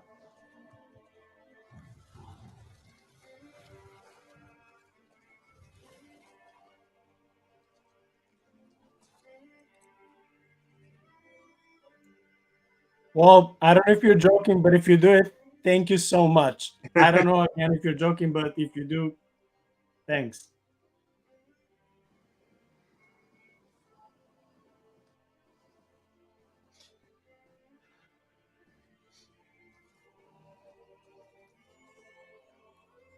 Okay, so 2 more minutes left and we're done. We're done. Shaun, are you excited about Sunday? Because we'll be destroying some of the arguments. Not people. We're called to love people, even though sometimes it's hard, right? But we want to come and demolish arguments in the name of Jesus for people who want to add on the gospel. So, man, I'm excited because our episode will be very apologetic. Yeah, absolutely. It's going to be very apologetic. I think it's going to be something that's very needed, especially in this space. The online YouTube social media space has really been taken over by a lot of these cults that are just kind of trying to push their specific dogma, because they are grassroots, right? They don't have to. They just sit down and they just start talking and they get a following. And so it's the responsibility of people who want to stand up for the gospel to come and combat some of these ideas, because they're trying to tie up burdens on Christians that the gospel has us cut. So, and this isn't necessarily like, my church or anything like that. All the people that we're going to have coming on, they all come from different backgrounds. So it's not a, this church versus this church kind of thing. It's this Christianity versus legalism. Yeah, I mean, Troy, who'll be joining us on Sunday, he's a brother that converted to Eastern Orthodoxy. Yeah. So he has one PDF where he can talk, hopefully, or at least summarize something from his perspective. When we have a small segment about what is actually salvation, that it doesn't involve these works of the law, we can speak from the evangelical or Protestant side, and hopefully Troy can tell us how Orthodox is salvation. So it will be this brotherly combo. where we actually, like you said, we're not attacking any church, because I know people who are members of fine evangelical churches, but they themselves are kind of delusional because of the sources they pick up online, and then they get on this material, they go in our churches, and they get slowly, deceived more and more. So I hope I don't lose any friends. But dude, I've been debating with Judaizers for easily a decade, and it's time for us to come to this topic. You know what? I didn't plan to say this, but since we came to the end, I think that all the negative experience and debates I used to have with people online or in person from different cults and churches, of course, that didn't make me a better person, but it brought certain experience that I can now use when I started this channel a year and a half ago, to come up with ideas saying, "Oh, what about this? Because this happened to me, and I know it happens to other people. So how about us making a material that can help other people from our churches that they don't have tools, they don't know how to combat all these questions and all these materials. So how about us studying when it comes to these topics, creating episodes, and just publishing online for people, again, from our churches or just random people online, hopefully finding material, using, watching, and helping them to be strengthened in their position with Christ, and knowing, or at least being more assured when it comes to certain topics and questions and subtopics, how to answer to people who wanna, oh, you're actually antinomian, you're actually against law. No, that's not what I said. So these are one of the tricks, or like we'll be covering. I used to hear, for example, arguments like, well, Paul in the book of Acts, he went to synagogues every Saturday, so you're telling me we should not? But they missed on the context. He went there to debate with the non-believing Jews, and it literally says in different passages in Acts, he went to debate with them, so hoping he can save them and proclaim Jesus as Messiah. He went there to argue with them, to win in debates. He didn't go there to just waste time and sit in a synagogue on Saturday. That will be for him waste of time if he's not going winning souls and proclaiming the gospels. So we'll be touching on many of these topics. And again, I don't know if we'll finish this Sunday everything. If not, we can always do the sequel. That being said, Shaun, I want to leave you concluding thoughts, but I also want to say that 5 to 10 minutes, well, maybe a little bit longer, after we're done with this stream, I'll go and create the episode for following Friday, and it will be episode on Sherlock Holmes and Cthulhu gaming section. So the link will be already there. That will be episode 86. So for everyone who is subscribed, they'll be already able to see the date and time. But yeah, Shaun, time is yours. Yeah. So Kratos, god of war, he defeated Thor and Odin, and overthrew all the bad gods. And even if Kratos was real, like you said, he would bow to Jesus Christ, right? Jesus Christ would defeat him with a word. Our God did cast down the false gods and did destroy the selfish deities. And we have fellowship with God. We have partnership with God. We participate with God's victory through preaching the gospel, through faith, through living out the gospel and having victory, and establishing communities and coming together, bearing one another's burdens, praying for each other, and just living a gospel-centered life. We destroy the forces of darkness by just living a peaceable and quiet life, knowing that Christ has the victory. And so you're fighting these forces. You're defeating them simply by just trusting in Christ and letting him do the fighting for you, and letting him fight through you, because he will fight through you, and he will knock down barriers, and he will kick down walls, and all the while you're like, wow, God, how did you do that? I didn't do anything. All I did was just try to be faithful and yet you did all these wonderful things. And in the end, all glory will go to Christ, but he will show you that through your faithfulness, you allowed, you opened a door for what he accomplished to happen, that you had a small piece of participation in it. And that small part is going to be the glory that, Christ says, glorify them with the glory that I was glorified with you. He wants nothing more than to glorify his children, like a good father loves showing off his kids. And so, yeah, I mean, we saw that with Kratos and his son, right? That a good father he loves his children. He's proud of his children. He trusts his children, and God loves us. He's proud of us. He trusts us. And so, yeah, go and slay those demons by loving your neighbor.